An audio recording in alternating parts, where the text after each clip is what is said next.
Craftsman V20 11-foot pole hedge trimmer. It's got an 18-inch head. Here's a picture of it. This was purchased at Lowe's. It retailed for $139. It includes one battery and a charger. 3-year limited warranty.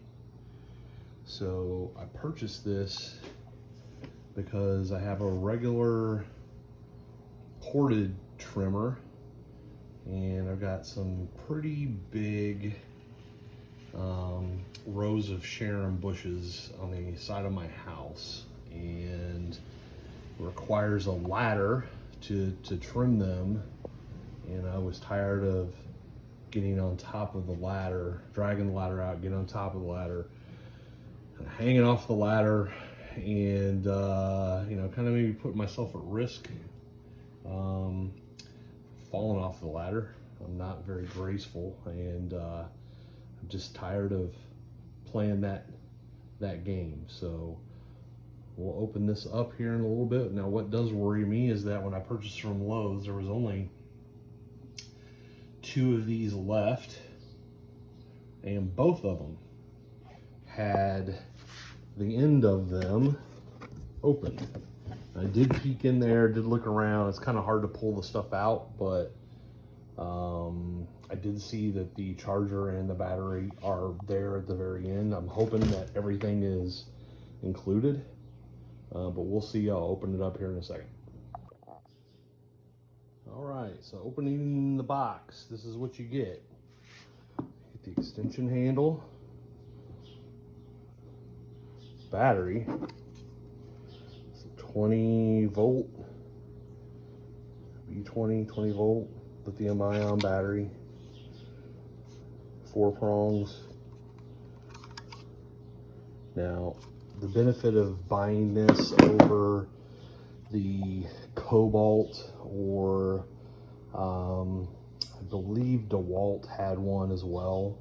It's a little bit more pricey. The Cobalt was maybe $20 less. Was that I have 2 of these batteries and 2 chargers already that go to a couple of other power tools that I have, a couple of drills, a impact wrench. So that was my motivation for buying the Craftsman. I've had pretty good luck with the Craftsman tools as well. So so to move on, you've got the handle extension. Obviously you've got the head, and it's comes with a guard, obviously the manual, and then this charger. Now this charger, it's obviously rated for the battery it comes with, but it's a smaller charger. I do have, my garage is a total mess right now, but let's look over here. I have 2 of these, so bigger chargers, and they will fit that battery. Also have some Porter cable stuff, so, but that will suffice. We'll get this thing together, and I don't have a camera stand, or a phone stand, to be able to show you some things on the install, but we'll get it together. Shouldn't take all that long, maybe 2-3 minutes, and we'll make sure that it functions. All right, so we have this. You also have the handle. Okay, so this end, very easy. Just take it, stick it in there,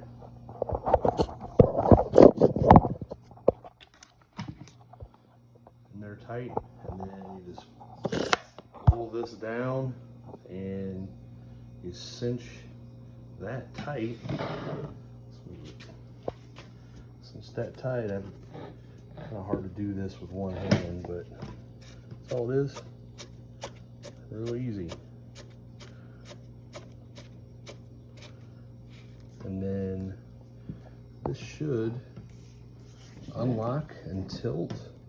If I'm not mistaken, this should unlock and the head should tilt because this is a rotational head. Okay.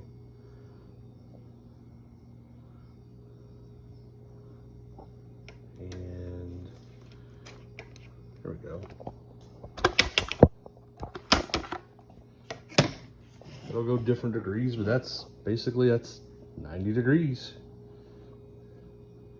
All right, simple operation. There's the kind of motor for the head. The battery goes on. Sorry for the wonky video, but best I can do with one hand. Battery goes right here.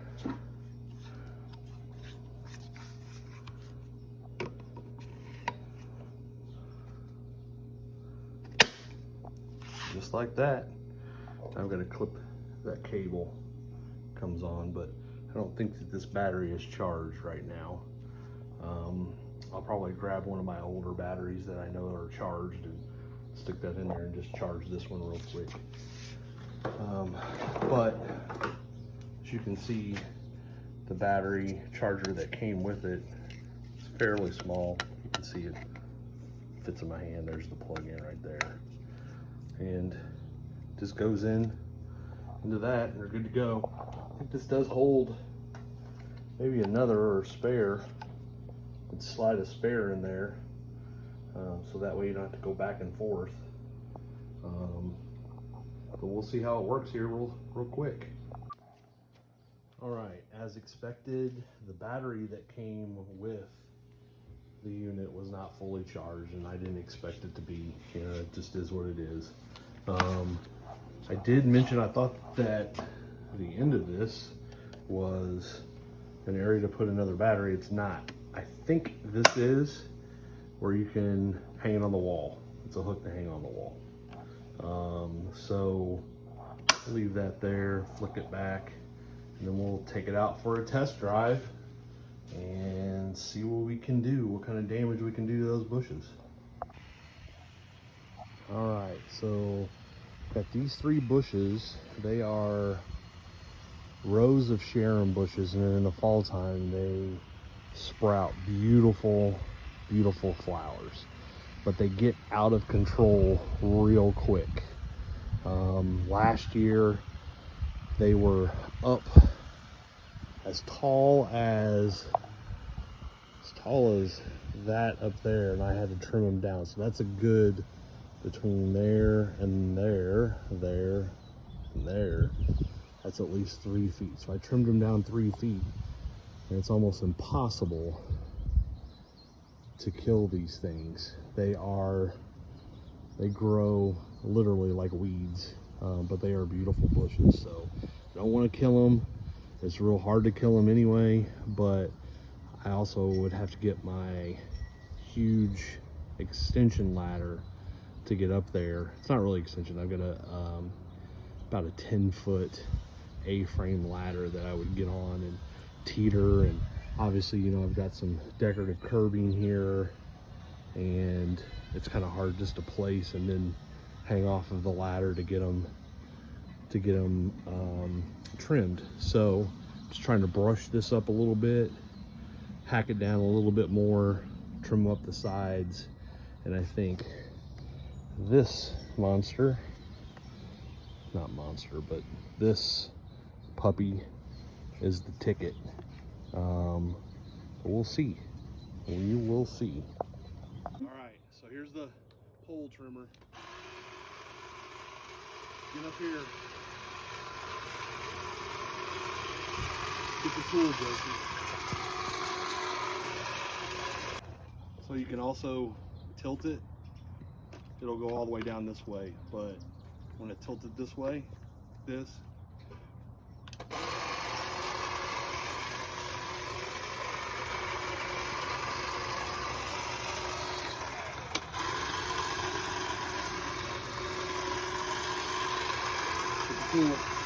It's there. all right. I would say the Craftsman Hedge Trimmer is a thumbs up. All right, so there you go. This one down here has always been a little bit smaller. Littler is not a word, smaller.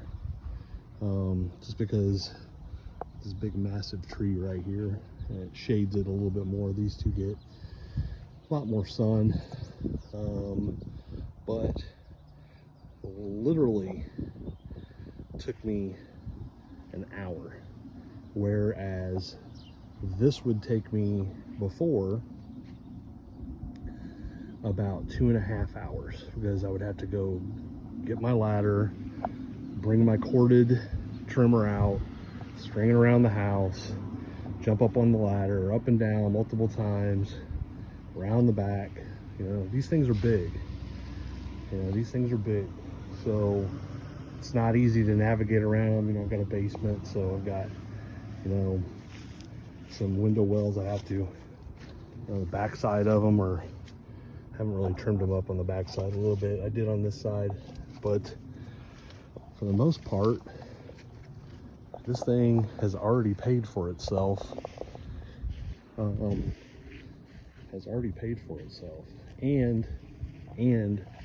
the battery life is awesome. Still, you know, that battery is still a lot of juice in it, and these things are super sharp. So I didn't tell everyone before that my corded trimmer, you know, it's just a hand. It's about the same size as that, but it's a plug-in model, and I literally see that scar right there. Almost cut my finger off 2 years ago from going from hand to hand with the thing on top of the ladder, cut through my glove and into my finger. Still don't have feeling from here to here, but this thing is way safer.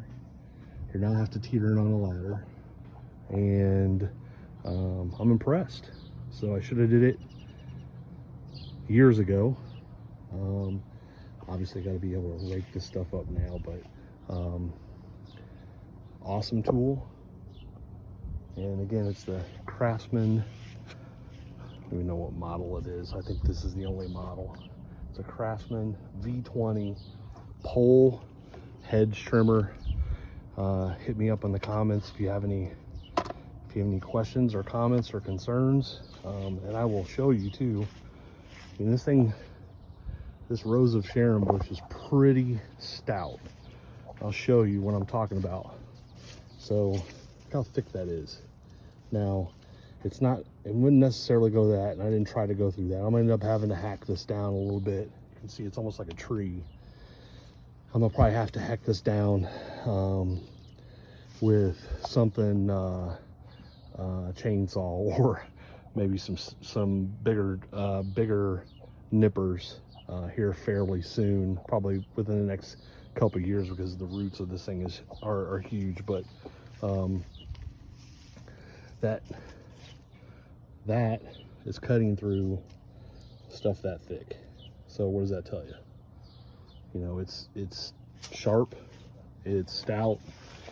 It is maybe a little heavy because you're dealing with the weight of it above your head.